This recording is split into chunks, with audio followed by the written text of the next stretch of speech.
नमस्कार दोस्तों, आज की कहानी अभागा जुलाहा। एक नगर में सोमिलक नाम का जुलाहा रहता था। विविध प्रकार के रंगीन और सुंदर वस्त्र बनाने के बाद भी उसे भोजन वस्त्र मात्र से अधिक धन कभी प्राप्त नहीं होता था। अन्य जुलाहे मोटा सादा कपड़ा बुनते हुए धनी हो गए थे। उन्हें देखकर एक दिन सोमलिक ने अपनी पत्नी से कहा, प्रिय, देखो, मामूली कपड़ा बुनने वाले जुलाहों ने भी कितना धन वैभव संचित कर लिया है, और मैं इतना सुंदर उत्कृष्ट वस्त्र बनाते हुए भी आज तक निर्धन ही हूँ। प्रतीत होता है यह स्थान मेरे लिए भाग्यशाली नहीं है, अतः विदेश जाकर धनोपार्जन करूंगा। सोमिलक की पत्नी ने कहा, प्रियतम, विदेश में धनोपार्जन की कल्पना मिथ्या स्वप्न से अधिक नहीं। धन की प्राप्ति होनी हो तो स्वदेश में ही हो जाती है, न होनी हो तो हथेली में आया धन भी नष्ट हो जाता है। अतः यहीं रहकर व्यवसाय करते रहो। भाग्य में लिखा होगा तो यहीं धन की वर्षा हो जाएगी। सोमिलक, भाग्य अभाग्य की बातें तो कायर लोग करते हैं। लक्ष्मी उद्योगी और पुरुषार्थी शेर नर को ही प्राप्त होती है।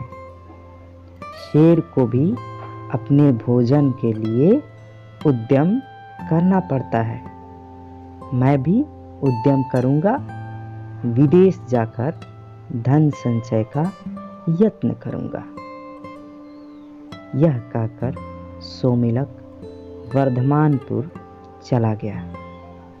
वहाँ 3 वर्षों में अपने कौशल से 300 सोने की मुहरें लेकर वह घर की ओर चल दिया। रास्ता लंबा था। आधे रास्ते में ही दिन ढल गया, शाम हो गई। आसपास कोई घर नहीं था। एक मोटे वृक्ष की शाखा के ऊपर चढ़कर रात बिताई। सोते सोते स्वप्न आया कि 2 भयंकर आकृति के पुरुष आपस में बात कर रहे हैं। एक ने कहा, हे पौरुष, तुझे क्या मालूम नहीं है कि सोमिलक के पास भोजन वस्त्र से अधिक धन नहीं रह सकता? तब तूने इसे 300 मुहरें क्यों दी? दूसरा बोला, हे भाग्य, मैं तो प्रत्येक पुरुषार्थी को एक बार उसका फल दूंगा ही। उसे उसके पास रहने देना या नहीं रहने देना तेरे अधीन है। स्वप्न के बाद सोमिलक की नींद खुली तो देखा कि मुहरों का पात्र खाली था। इतने कष्टों से संचित धन के इस तरह लुप्त हो जाने से सोमिलक बड़ा दुखी हुआ और सोचने लगा, अपनी पत्नी को कौन सा मुख दिखलाऊंगा, मित्र क्या कहेंगे। यह सोचकर वह फिर वर्धमानपुर को ही वापिस आ गया। वहाँ दिन रात घोर परिश्रम करके उसने वर्ष भर में ही 500 मुहरें जमा कर ली। उन्हें लेकर वह घर की ओर जा रहा था कि फिर आधे रास्ते में रात पड़ गई। इस बार वह सोने के लिए ठहरा नहीं, चलता ही गया। किंतु चलते चलते ही उसने फिर उन दोनों पौरुष और भाग्य को पहले की तरह बातचीत करते सुना।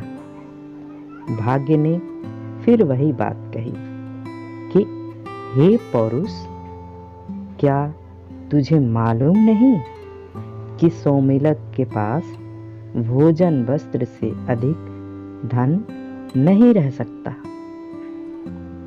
तब उसे तूने 500 मुहरें क्यों दी? पौरुष ने वही उत्तर दिया, हे भाग्य, मैं तो प्रत्येक व्यवसायी को एक बार उसका फल दूंगा ही। इससे आगे तेरे अधीन है कि उसके पास रहने दे या छीन ले। इस बातचीत के बाद सौमिलक ने जब अपनी मुहरों वाली गठरी देखी तो वह मुहरों से खाली थी।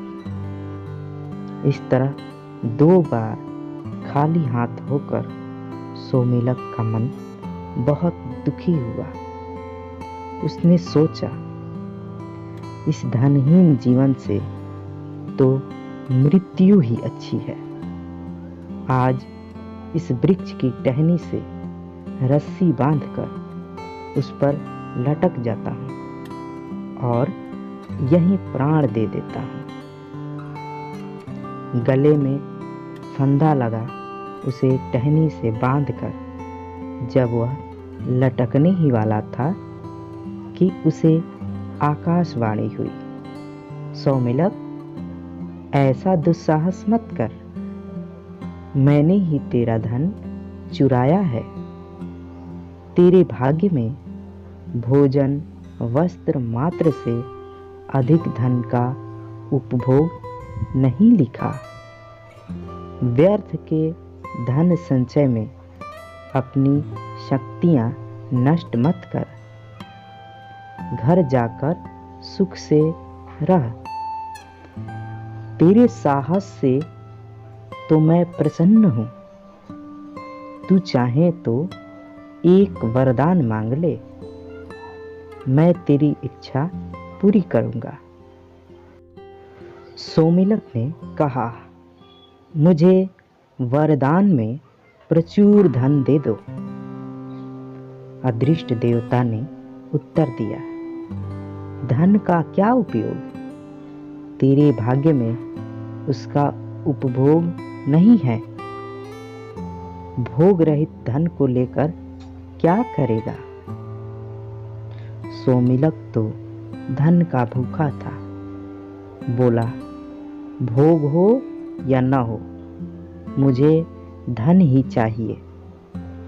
बिना उपयोग या उपभोग के भी धन की बड़ी महिमा है। संसार में वही पूज्य माना जाता है जिसके पास धन का संचय हो।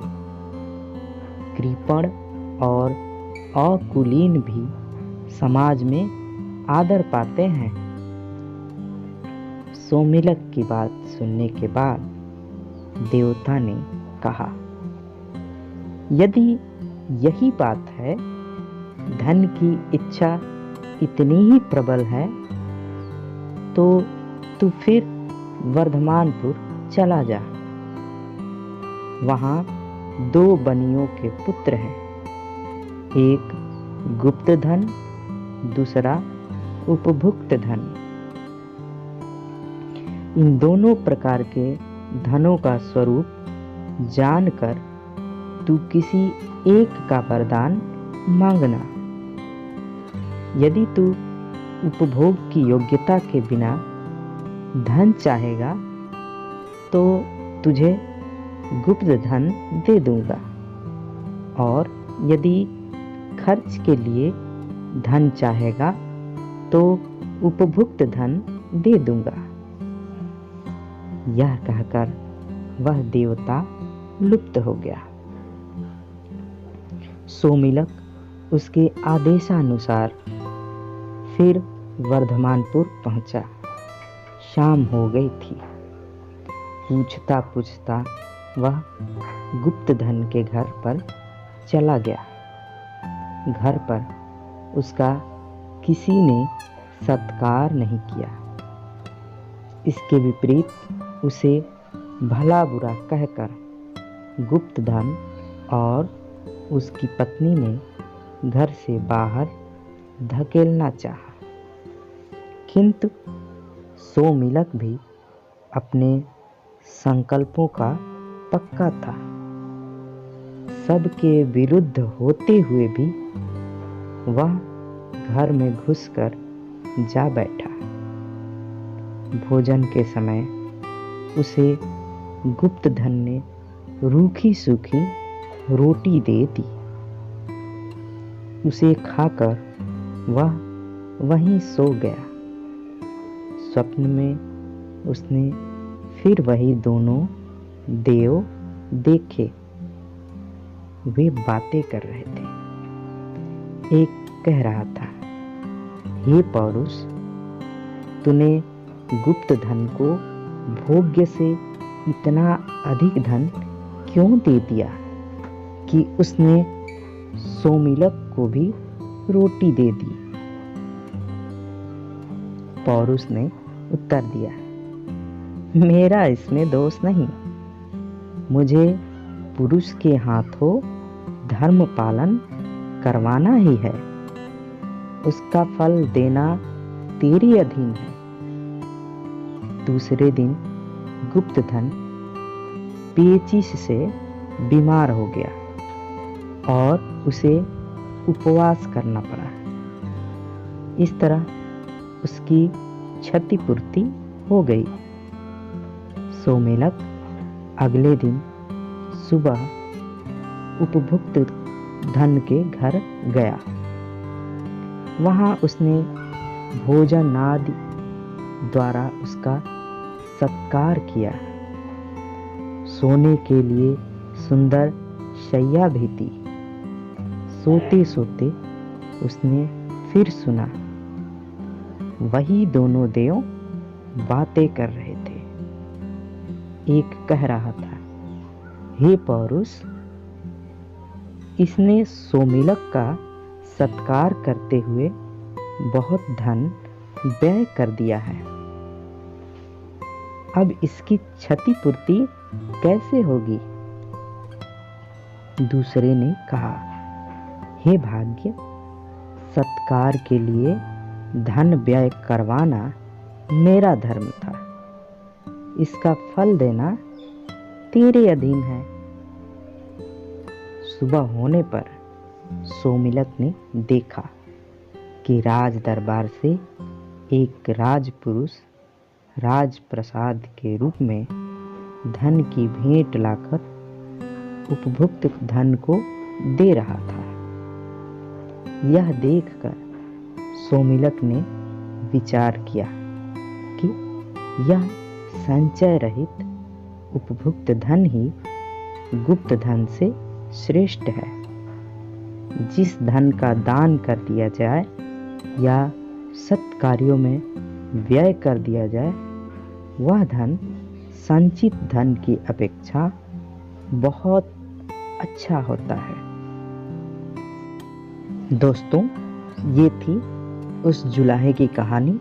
आपको कैसी लगी आप हमें कमेंट के माध्यम से बता सकते हैं। और हाँ, यदि चैनल पर नए हैं तो सब्सक्राइब करें, लाइक करें, शेयर करें। मिलते हैं एक और कहानी के साथ। तब तक के लिए नमस्कार। जय हिंद।